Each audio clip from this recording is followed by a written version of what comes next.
Ito mga boss, tuwang-tuwa po yung mga boxing fans natin ngayon sapagkat itong si Luis Nery ay talagang nagsalita na hindi daw siya tatakbo at makipagsabayan daw siya kay Cuadro Alas Casimero. Kumbaga hindi daw niya gagayahin itong si Kinusi Kamida na tumatakbo. Kumbaga takot na takot daw kay Cuadro Alas Casimero sa kanilang laban. Ayon kay Nery mga boss, mahalaga sa kanya ang tinatawag na pride. Sapagkat ang mga Mexicano daw mga idol ay hindi daw talaga tatakbo yan. Kumbaga makipagsabayan. Kagaya daw ni Saul Sanchez mga idol nung nakalaban ni Casimero. Nako, delikado si Nery dito mga idol kung gagawin niya dito.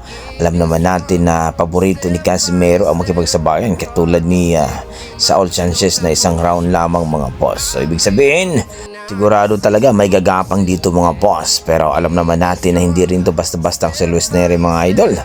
Dahil may lakas din ito at may timing. So kaya hindi dapat magpensa si Casimero dito.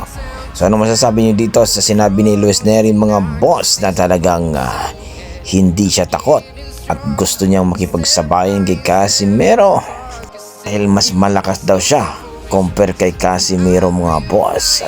Pinagapang daw niya itong si Kinusi Kamida at itong si Monster na Uya Inoue kaya wala daw siyang dapat kinatakutan dito kay Casimero. Kaya mga boss, ano masasabi niyo dito? Sa kabilang banda mga boss, ang bakbaka ni Cuadro Alas Casimero at Luis Nery ay sold na ang kanilang ticket. Grabe naman mga boss. So nagpapatunay talaga mga boss na talagang demand talaga itong si Casimero at Nery. Pareho itong mga malupit sa lona mga boss. Alam naman natin na former world champion itong dalawa. Kaya kung hindi na tatakbo itong si Nery ay talagang mabigyan ni Nery na magandang laban itong si Casimero. So pareho itong mga warriors mga boss kaya aabangan na natin.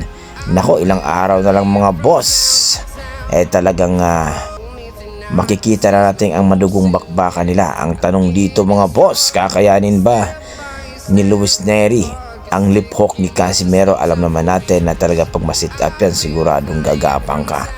Pero alam natin na hindi rin basta-basta itong si Nery.